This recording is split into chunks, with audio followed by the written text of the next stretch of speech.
Jadi, segera upload foto-foto terbaik kalian dan jangan sampai ketinggalan. Yeay!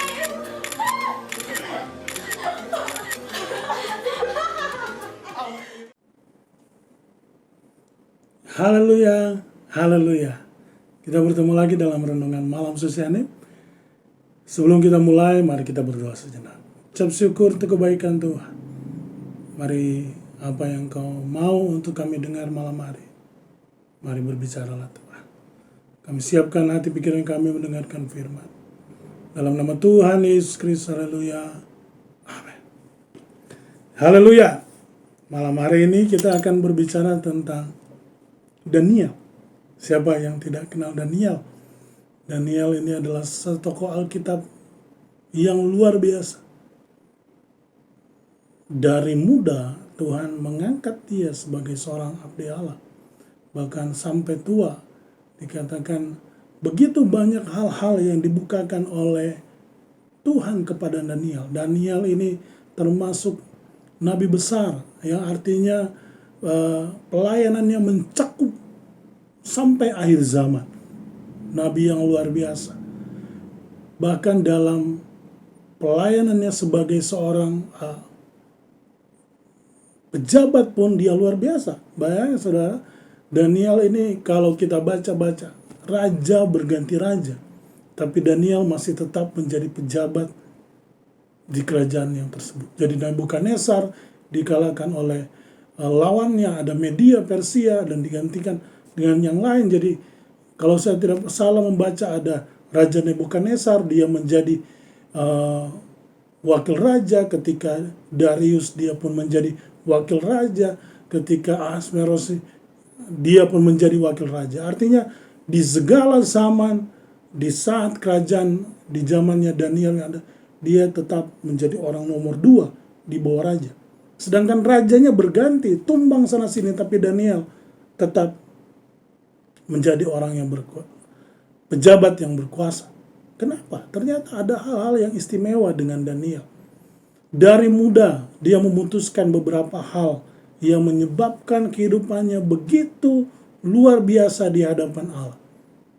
Sekarang kita akan mengacu saja di dalam kitab Daniel. Ada hal-hal yang unik yang dilakukan oleh Daniel sehingga dia dipakai Tuhan oleh luar biasa. Hal yang pertama, kita baca saja di dalam Daniel 1 ayat 8. Kita akan mengacu dulu di dalam Daniel 1. Kalau kita baca sampai di pasal-pasal yang lain, banyak hal-hal istimewa yang dimiliki oleh Daniel. Tetapi kita akan mengacu di dalam Daniel 1 saja. Jadi mari kita baca di dalam Daniel pasal 1 ayat yang ke-8. Daniel berketetapan untuk tidak menajiskan dirinya dengan santapan raja dan dengan anggur yang biasa diminum raja. Dimintanyalah kepada pemimpin pegawai istana itu supaya ia tidak usah menajiskan dirinya.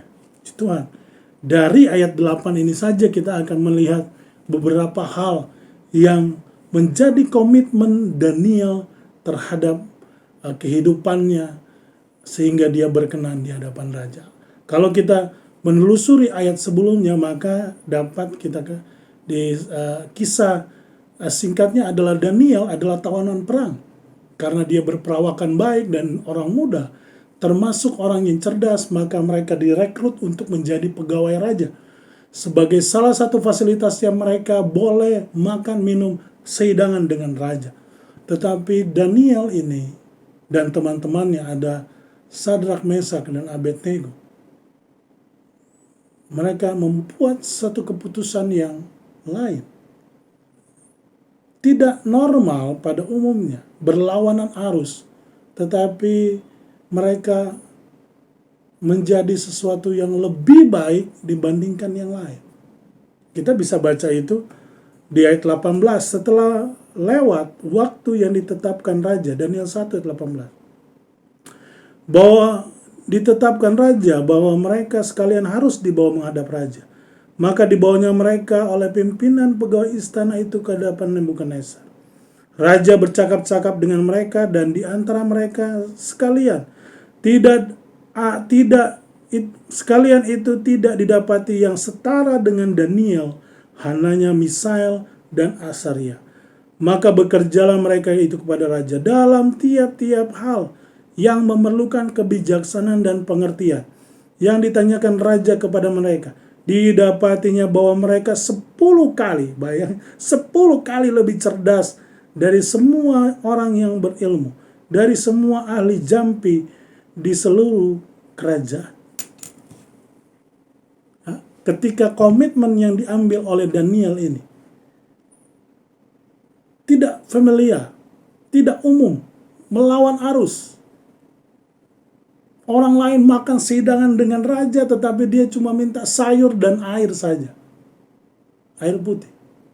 Tetapi Daniel tahu bahwa hikmat, marifat, kebijaksanaan, ilmu pengetahuan itu tidak bersumber dari makanan, tapi dari Tuhan. Kita akan bahas ayat 8 ini. Hal yang pertama yang membuat Daniel begitu sangat dikasihi Tuhan. Ayat 8 saya baca. Daniel berketetapan untuk tidak menajiskan dirinya dengan santapan raja. Hal yang pertama, Daniel berkomitmen untuk tidak menajiskan dirinya. Hal ini hanya berhadapan dengan hal makanan. Tapi tentu untuk hal-hal yang lain, dia pun akan berkomitmen yang sama. Hal yang pertama, dia berkomitmen untuk tidak menajiskan dirinya dengan santapan raja. Kenapa? Karena memang ada hal-hal yang dilakukan oleh, menurut sejarah, setiap makanan yang disampaikan di Raja Babel itu akan melewati persembahan, doa-doa kepada Baal. Sehingga ketika Daniel yang hidup di bawah hukum Taurat saat itu adalah suatu kenajisan, suatu hal yang tidak layak untuk dimakan, maka dia tidak mau makan. Hal yang pertama, Daniel menjaga kekudusan. Daniel berkomitmen menjaga kekudusan. Itu yang pertama, sehingga dia dikasihi Tuhan. Hal yang kedua, di ayat yang sama, kita baca lagi. Daniel berketetapan untuk tidak menajiskan dirinya dengan santapan raja. Dari mana? Ada pertanyaan, dari mana Daniel tahu bahwa memakan hal-hal yang berbau berhala itu menajiskan diri? Tentu kita tahu bahwa orang Israel itu sangat taat kalau berbicara tentang patuh akan hukum Taurat. Ini artinya apa? Daniel berkomitmen untuk hidup taat sesuai dengan firman Tuhan. Kenapa dia tidak mau menajiskan dirinya? Dia tahu dari mana? Dari firman Tuhan. Kenapa dia tetap melakukan hal itu? Karena dia mau berkomitmen dengan firman Tuhan. Hal yang kedua yang membuat Daniel luar biasa adalah dia mau taat akan firman Tuhan. Bapak Ibu sekalian, banyak hari-hari ini kita diperhadapkan dengan tantangan ini. Ketika terjadi sesuatu persoalan, maukah kita mengambil satu patokan adalah firman Tuhan? arahan firman Tuhan, keputusan firman Tuhan yang menjadi pedoman bagi kita. Atau keputusan itu diambil berdasarkan komitmen kita cinta akan firman Tuhan. Itu yang dilakukan oleh Daniel. Sehingga dia bisa berketetapan untuk tidak menajiskan diri. Karena dia mau komitmen dengan firman Tuhan. Hal yang ketiga, kenapa Daniel mau berkomitmen dengan firman Allah? Karena dia mau menjaga hubungannya dengan Allah. Kenapa Daniel mau susah-susah hidup sesuai dengan firman Allah? Sementara orang lain makan seenaknya, enak-enak semua. Tapi dia malah menjaga hidupnya sesuai dengan firman Tuhan. Karena dia mau menjaga hubungannya dengan Tuhan. Ketika kita mau menjaga hubungan dengan Tuhan, maka ada hal-hal yang harus kita kerjakan. Ketika kita mau bergaul dengan seseorang, tentu kita akan mengetahui, oh orang ini tidak suka ini, orang ini tidak suka ini. Maka kita akan menghindari itu, supaya kita tetap menjaga hubungan baik dengan dia. Walaupun dia tidak minta. Daniel berkomitmen dengan firman Tuhan. Karena dia mau menjaga komitmennya dengan Tuhan. 3 hal ini, hanya dari 1 ayat, kita bisa melihat bahwa Daniel ini begitu luar biasa. Kita belum berbicara tentang imannya. Kita belum berbicara tentang dia yang bisa mengungkapkan sebuah mimpi. Kita belum berbicara tentang dia yang ada berdoa, taat berdoa. Kita belum berbicara itu. Tetapi dalam 1 ayat ini aja, kita bisa melihat bahwa Daniel 1, komitmen untuk menjaga kekudusan. 2, dia berkomitmen untuk menjaga hubungannya dengan firman Tuhan. Dengan melakukan apa yang dilakukan, diperintahkan oleh firman Tuhan. Yang ketiga, dia menjaga hubungannya dengan Tuhan. Dengan menerapkan firman Tuhan. Kita tidak bisa bilang kita cinta Tuhan, tapi kita tidak pernah menerapkan firman Tuhan.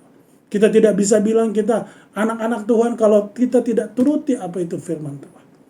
Jadi ketika kita melakukan firman Tuhan, itu bukti bahwa kita menjaga hubungan kita dengan Tuhan.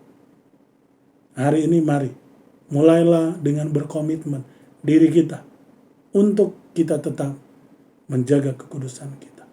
Kenapa? Karena itu diperintahkan oleh firman Tuhan. Kenapa kita harus taat dengan firman Tuhan? Karena kita mau hidup berkenan kepada Allah. Puji Tuhan, mari kita berdoa. Segala puji, hormat, kemuliaan bagi Engkau. Terima kasih untuk hari ini. Biarlah nama-Mu semakin dipuji, dipermuliakan dalam kehidupan kami. Ampuni segala kesalahan kekurangan kami.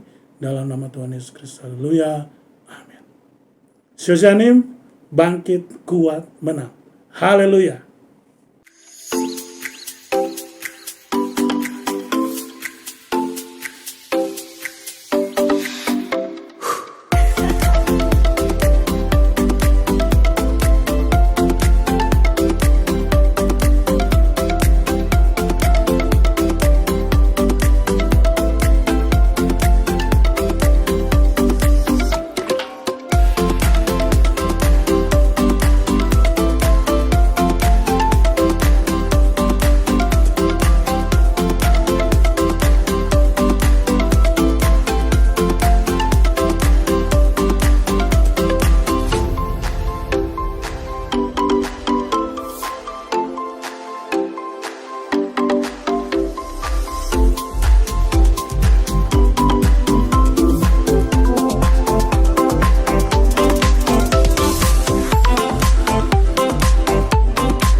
gerejaku adalah rumahku.